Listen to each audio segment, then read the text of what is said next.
Hello बच्चों, तो start करने जा रहे हैं पीएमसी के खास एमसीक्यू लेक्चर्स को। यहाँ पे हम डिस्कस करेंगे बेटा आपकी जो मेगा टेस्ट है होल फर्स्ट ईयर की पीएमसी के सिलेबस की, उसके मेन एमसीक्यूज को। पहला एमसीक्यू यहाँ पे आप देखें तो इनमें लिखा पड़ा है कि ये जो डायग्राम जो है इसके अंदर जो लेबल पार्ट एक्स है और दूसरा वाई है, इसका फंक्शन क्या है। तो बेटा आपको पता है ये एक्स जो है ना ये आपका लिवर है और वाई आपका स्टमक होता है। अब लिवर का काम आपको पता है, ये बेटा बाइल जूस बनाता है और बाइल जूस आपके डूडेनम के अंदर आके इमल्सिफिकेशन ऑफ फैट करता है। इमल्सिफिकेशन का मतलब है जब एंजाइम के अलावा जो नमक वगैरह है या जो साल्ट वगैरह है वो जब फैट को तोड़ें तो इस प्रोसेस को कहते हैं इमल्सिफिकेशन। जैसे आपका बॉडी का आर्गन है, दांत वगैरह है, वो खाने को तोड़े तो इसको मैकेनिकल डाइजेशन कहते हैं। ऐसे एंजाइम तोड़े तो उसको केमिकल डाइजेशन कहते हैं। तो ऐसे नमक वगैरह जो है ये ब्रेक डाउन करे, उसके छोटे छोटे पार्ट्स में कन्वर्ट करें तो इस प्रोसेस को कहते हैं, इस डाइजेशन को कहते हैं इमल्सिफिकेशन। ठीक है ना। तो ये लिवर का काम यही है। फिर आपका जो वाई पार्ट है ये स्टमक है और ये बेटा करता है प्रोटीन की डाइजेशन, क्योंकि स्टमक के अंदर आपको पता है पेप्सिन एंजाइम होता है जो फूड प्रोटीन को तोड़ता है पेप्टाइड्स के अंदर। ऐसे रेनिन एंजाइम भी होता है छोटे बच्चों में 5 साल 7 साल के एज तक, जो कि मिल्क प्रोटीन जो है उसको तोड़ता है कैसिन को, कैसिनोजिन के अंदर। ठीक है ना। तो इसका करेक्ट आंसर बी है। ऐसे दूसरा क्वेश्चन देखें, which of the following is causing agent of AIDS. AIDS कराने वाला कौन है, वो बेटा एचआईवी वायरस है। ये आपका पिछले साल या उसके पिछले साल एमडी के टेस्ट में क्वेश्चन भी आया था कि एड्स जो है ये बीमारी कराने वाला कौन है, वो बेटा वायरस है। उस वायरस का नाम है एचआईवी, ह्यूमन इम्यूनो वायरस। बाकी बैक्टीरिया, फंगस, ये वायरस ये नहीं कराते हैं। ठीक। All of the following disease are cause by virus except. वो कौन सी बीमारियां हैं जो वायरस कराता है एक्सेप्ट। यहाँ पे 3 डिजीज दी हुई होंगी जो वायरस कराता है, एक बीमारी वायरस नहीं कराता है, इसको आपने टिक करना है। तो यहाँ पे देखिए एड्स जो है ये वायरस ही कराता है, एचआईवी। हेपाटाइटिस भी वायरस कराता है बेटा, और फ्लू जो है, नज़ला जो है, ये भी हमें वायरस कराता है। सेफल्स जो बीमारी है ना ये हमें वायरस नहीं बैक्टीरिया कराता है। तो इसका करेक्ट आंसर डी है। नंबर 4 देखें, main factor for transmission of HIV. HIV जो है कैसे ट्रांसफ़र होता है हमारी बॉडी में, हमारे अंदर, उसका मेन काजिंग एजेंट फैक्टर कौन है, वो बेटा सेक्स है। 90% केसेस में जो एचआईवी फैलता है वो थ्रू सेक्स फैलता है। जो सेक्स अगर उसमें प्रोटेक्शन वगैरह यूज़ ना हो तो ऐसे ही फैलता है, जो भी XYZ। और 10% केस में ये ब्लड के थ्रू फैलता है। फिर वो ब्लड अगर लगा हुआ हो, रेजर है, पट्टी है, किसी और चीज़ के ऊपर, औजार इंस्ट्रूमेंट में कंटामिनेशन के थ्रू, ऐसे भी ये फैलता है। ठीक। तो इसका करेक्ट आंसर ए है आपका, बाय सेक्स। 5वां नंबर क्वेश्चन देखें, it is a small fragment of extra genetic material double standard DNA of self replicating and associated with defence system of host and use as a vector in biotechnology. Bacteria के अंदर ये question है कि bacteria में वो कौन सी चीज़ है जिसको हम कहते हैं एक्स्ट्रा जेनेटिक मटेरियल, गोल शक्ल का है और यूज होता है एज ए वेक्टर के तौर बायोटेक्नोलॉजी के अंदर। वो बेटा प्लाज्मिड होता है। प्लाज्मिड एक्स्ट्रा जेनेटिक मटेरियल होता है, डीएनए के अलावा गोल सा डीएनए होता है जिसका काम है बैक्टीरिया की प्रोटेक्शन करना, और इसी को ही हम बायोटेक्नोलॉजी में यूज़ करते हैं वेक्टर के तौर। वेक्टर यानी कि हम अपनी डिज़ायरेबल जीन इसमें इंसर्ट करते हैं तो इसको हम कहते हैं vector, carrier of foreign gene. तो इसका करेक्ट आंसर डी होता है। ऐसे आप देखें ये चार्ट बना पड़ा है कि इसमें प्रोकैरियोटिक सेल में क्या क्या चीज़ें मौजूद होती हैं। अब मीजोजोम बिल्कुल प्रोकैरियोटिक सेल के अंदर होता है।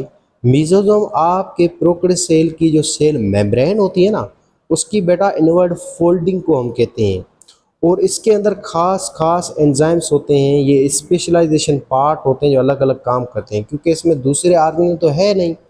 अब जैसे माइटोकॉन्ड्रिया इसमें नहीं है तो माइटोकॉन्ड्रिया का जो काम है ना एरोबिक रेस्पिरेशन, ये मीजोजोम करता है। क्लोरोप्लास्ट नहीं है तो फोटोसिंथेसिस यहाँ पे मीजोजोम करता है। तो ऐसे जो जो organelle membrane boundary organelle prokaryotes में एब्सेंट है उनके काम करने वाला ये मीजोजोम ही होता है, पर ये होते अलग अलग होते हैं। अब ऐसे देखें आगे राइबोसोम, बिल्कुल प्रोकैरियोटिक सेल में बच्चों राइबोसोम होता है, छोटी साइज वाला 77 साइज वाला होता है। और ये क्वेश्चन आज से 2 साल पहले वाली मेडिकल टेस्ट में भी एज इट लाइन आई थी कि प्रोकैरियोटिक सेल जो है ना उसके राइबोसोम की साइज़ कितनी है, या वो कौन सा ऑर्गेनेल है जो दोनों ही सेलों में पाया जाता है, प्रोकैरियोटिक सेल में भी यूकैरियोटिक सेल में, वो बच्चों राइबोसोम में। जैसे फ्लैजिला, अब फ्लैजिला ये होती है आपके प्रोकैरियोटिक सेल के अंदर। तो इसके करेक्ट अंश देखें, ये तीनों ही हैं, राइबोसोम भी, मेसोसोम भी, फ्लैजिला भी। तो ये आपका बी अंश जो है ये करेक्ट है, जो टिक लगे पड़े ये तीनों ही। 7 को आप देखें, which of the following is are true about biomolecule. अब इनमें से ये स्टेटमेंट दी पड़ी है, इनमें से सही कौन सी है बायोमॉलिक्यूल के हिसाब से। तो पहली को आप देखें, all biomolecules are made up of carbon is a basic atom. बिल्कुल सही बात है। जो भी बायोलॉजिकल मॉलिक्यूल्स हैं आपके अंदर, बायोमॉलिक्यूल जैसे protein, lipid, carbon, nucleic acid है, इन सब के अंदर कार्बन होता है as a basic element, as a उसके बैकबोन के तौर सेंटर पे होता है, जिसके सराउंडिंग में बाकी एटम्स आते हैं। तो ये लाइन करेक्ट है। They are major body components of all living organism. बिल्कुल सही बात है बेटा, बायोमॉलिक्यूल आपके हर जानदारों के अंदर होते हैं, इवन ये वायरस के अंदर भी होते हैं। वायरस भी जो है ना, ये बना हुआ है इन्हीं बायोमॉलिक्यूल का, प्रोटीन से, लिपिड्स हैं, ये सारी चीज़ें होती हैं उनके अंदर भी। खासतौर पे प्रोटीन है, और दूसरा न्यूक्लिक एसिड तो हर वायरस में होता है। किन किन वायरस में एनिलो मेम्ब्रेन वगैरह भी होती हैं, जो लिपिड और प्रोटीन वगैरह की बनी हुई हैं। तो बहरहाल ये हर चीज़ में होते हैं, ठीक है। आगे देखें 3 number, they are present in all except virus. ये लाइन गलत है बिल्कुल, क्योंकि मॉलिक्यूल वायरस के अंदर भी होते हैं। जैसे 4 पे देखें, all biomolecules are present in autotrophic और हेटेरोट्रॉफिक एनी ऑर्गेनिज्म। बिल्कुल। अब इसका जो करेक्ट आंसर है वो आपका बी है, 1, 2 एंड 4। 8 नंबर देखें, all of the following are major bio elements except. ये 4 जो आपके एलिमेंट दिए पड़े हैं आपके एमसीक्यूज में, इनमें से मेजर बायो एलिमेंट 3 है, एक ऐसा है जो माइनर है। वो कौन सा है? वो बेटा सल्फर है। सल्फर जो है ना, ये आपकी बॉडी में 1% से कम है। मेजर एटम हम उनको कहते हैं जो आपकी बॉडी को 1% बनाए या 1% से ज़्यादा बनाए, उसको कहते हैं मेजर एटम। सल्फर 1% नहीं है। सल्फर आपकी बॉडी में होता है 0.3 या 0.35%। बाकी कार्बन आपकी बॉडी में 18% है, नाइट्रोजन आपकी बॉडी में 3% तक होता है, फास्फोरस 1% है। तो ये 3 मेजर एटम है। तो करेक्ट आंसर इसका ए है, सल्फर। 9 देखें, all monosaccharide sugars are dash in taste and dash in water and dash in colours. बेटा ये एज इट आपके बुक की लाइन है, क्योंकि मेडिकल के टेस्ट में 70% जो क्वेश्चन आते हैं वो एज इट बुक की लाइन्स होती हैं। तो बुक की लाइन को अच्छी तरह से गौर से पढ़ें, उसको समझें, कॉन्सेप्ट क्लियर करें, ठीक। अच्छा, ऑल मोनोसेक्राइड क्या है? स्वीट होते हैं। आपके मोनोसेक्राइड के जो भी 3 क्लासेस हैं, उन सब में से सबसे मीठे जो सेक्राइड्स होते हैं या शुगर्स होते हैं वो मोनोसेक्राइड्स होते हैं। तभी इनको ट्रू शुगर भी हम कहते हैं, स्वीटेस्ट शुगर्स भी कहते हैं। और ये पानी में हाईली सॉल्युबल हैं और ये वाइट कलर के होते हैं। तो इसका करेक्ट आंसर ए है। 10 देखें, most abundant hexo sugar is. अब ये सारी हेक्सो शुगर्स हैं, आपका ग्लूकोज, गैलेक्टोज, फ्रक्टोज, सोर्बोज, सीकोज, मेनोज, ये सारी हेक्सो शुगर्स हैं, 6 कार्बन की बनी हुई है। पर इन सब में से वो कौन सी शुगर है जो सबसे ज़्यादा हमें मिलती है? मोस्ट अबंडेंट का मतलब है सबसे ज़्यादा मिलती है या मौजूद है। वो बेटा फ्रूट शुगर या फ्रक्टोज शुगर है, जो मोस्ट अबंडेंट। हेक्सो शुगर भी यही है, मोस्ट स्वीटेस्ट शुगर भी यही है, और मोस्ट अबंडेंट मोनोसेक्राइड शुगर भी यही है, ठीक है ना। तो ये 3 एमसीक्यू इसी के ही होते हैं। 11 देखें, all of the following are branched except. अब ये आपकी पॉलीसेक्राइड शुगर्स हैं, ये दी हुई हैं, इनमें से सारी जो शुगर्स ब्रांच्ड हैं एक्सेप्ट, यानी कि एक ऐसी शुगर होगी जो कि ब्रांच्ड नहीं होगी। वो आपको पता है अमाइलोज होती है। स्टार्च के 2 टाइप है, अमाइलोज, अमाइलोपेक्टिन। अमाइलोज जो स्टार्च है बेटा, ये लीनियर होती है, ये इसमें ग्लूकोज सीधे होते हैं, एक ही चेन के अंदर होते हैं, और इनके अंदर एक ही बॉन्ड होता है, अल्फ़ा 1,4 ग्लाइकोसाइडिक बॉन्ड। अब इसमें अल्फ़ा ग्लूकोज होते हैं, और इस ग्लूकोज का कार्बन नंबर 1 सामने, कार्बन नंबर 4 जो है पीछे वाला जो ग्लूकोज है आगे वाला उसके साथ अटैच होता है, ऐसे ये बॉन्ड बनता है, अल्फ़ा 1,4 ग्लाइकोसाइडिक बॉन्ड। तो ये आपकी सिंपल शुगर होती है जो बिल्कुल लीनियर है। बाकी अमाइलोपेक्टिन ब्रांच होती है बेटा, इसमें ग्लूकोज की बहुत सारी चेन्स होती हैं, और इनमें 2 तरह के बॉन्ड होते हैं, अल्फ़ा 1,4 और अल्फ़ा 1,6। ऐसे ही आप आगे देखें तो ग्लाइकोजन ये और ज़्यादा ब्रांच होता है, हाईली ब्रांच होता है, तो इसका करेक्ट आंसर अमाइलोज होता है। ये आपका लीनियर होता है और ये अनब्रांच शुगर होती है। इससे आप देखें 12 number question, the term lipid propose by, बहुत इजी पढ़ा है, बलोर ने दिया था 1943 में। बेटा बलोर साइंटिस्ट था, उन्होंने लफ्ज़ दिया था लिपिड, और इन्होंने डेफिनेशन भी दी कि लिपिड हम उनको कहेंगे जो इनऑर्गेनिक सॉल्वेंट में इनसॉल्युबल हो, यानी कि पानी आपका इनऑर्गेनिक सॉल्वेंट है उसमें चर्बी डिजोल्व नहीं होती है। उसका रीज़न ये कि पानी पोलर है, उसमें चार्जेस हैं, और लिपिड नॉन पोलर है। और लिपिड के अंदर कोई भी फ्री रेडिकल, कोई भी फ्री एटम्स मौजूद ही नहीं है जो रिएक्ट करे पानी के साथ, इस वजह से वो बिल्कुल ही इनसॉल्युबल होता है। बाकी लिपिड ऑर्गेनिक सॉल्वेंट में सॉल्युबल है, जैसे ईथर है, बेंजीन है, अल्कोहल है, डेटोल है, स्पीड है।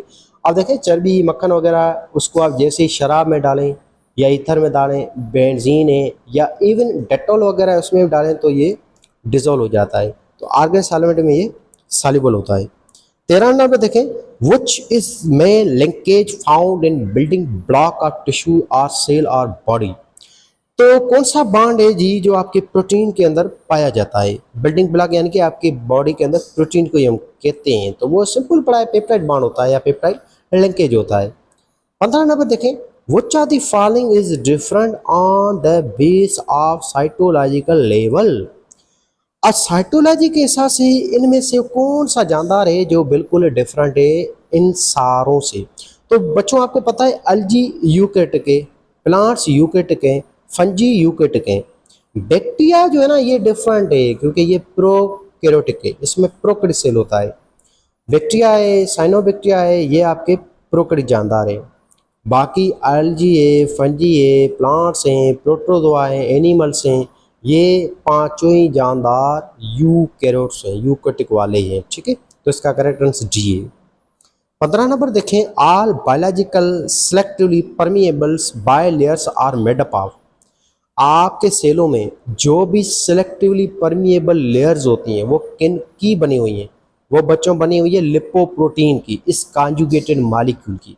मेम्ब्रेन्स जो भी है ना आपकी सिलेक्टिवली परमिएबल, जैसे सेल मेम्ब्रेन, आपके अंदर न्यूक्लियर मेम्ब्रेन, ऑर्गेन्स की लेयर होती हैं, ये बनी हुई है फास्फोलिपिड की और प्रोटीन की बनी हुई है। फर्स्ट हार्ट साउंड इज, दिल जब धड़कता है तो उसके कॉन्ट्रैक्शन के टाइम जो साउंड प्रोड्यूस होता है उस साउंड को क्या कहते हैं, लब या डब? वो बेटा लब होता है। सेकंड साउंड डब है, लब डब लब डब लब डब। मूवीज में आपने देखा होगा ना, आवाज नहीं दिल का सुनाते हैं, लब डब लब dub dub dub dub dub like this, तो ये लब आपका फर्स्ट साउंड होता है। ठीक है, ये लब नहीं लब है। आगे चलें तो क्वेश्चन नंबर 17 है जी, यहाँ पे एक डायग्राम दी हुई है। इस डायग्राम को आप अच्छी तरह से ऑब्जर्व करें और फिर इसका अंश देखें। अब ये डायग्राम जो है ना, इसको आपको अच्छी तरह से पढ़ना है। किताब को आप जस्ट लाइनें पढ़ देते हैं, डायग्राम को देखते नहीं हैं। तो तस्वीरें लाजमी देखें, उसमें भी क्वेश्चन आते रहते हैं। ठीक है ना, तो ये डायग्राम है एक प्रोटीन की जिसका नाम है इंसुलिन, जिसमें 51 अमीनो एसिड, 2 चेन होती हैं, chain a chain b. Chain a में 21 अमीनो एसिड, चेन बी में 30 है। अब यहाँ पे पूछ रहा है कि इसके अंदर करेक्टरिस्टिक्स कौन से हैं, क्या क्या इनके अंदर खूबियाँ होती हैं, कौन सी चीज़ें हैं। बहरहाल देखें अब, तो इसका नाम क्या है बेटा, ये इंसुलिन है, बिल्कुल करेक्ट है। ऑप्शन बी में देखें, सी में देखें, इंसुलिन है। अब ऐसे जो क्वेश्चन आते हैं इनको आपको ट्रिक के तौर पे यूज़ करना है, इसको अच्छी तरह से आप कर सकते हैं सॉल्व। जैसे देखें, आपको पता चला ये इंसुलिन है, तो ऑप्शन में देखें, ए ऑप्शन में ग्लूकागोन लिखा पड़ा है, या डी ऑप्शन में मिसाल FSH लिखा पड़ा है, तो आप समझ गए होंगे ए और डी तो आपका आंसर नहीं है, तो इनको आगे पढ़ने की ज़रूरत ही नहीं है।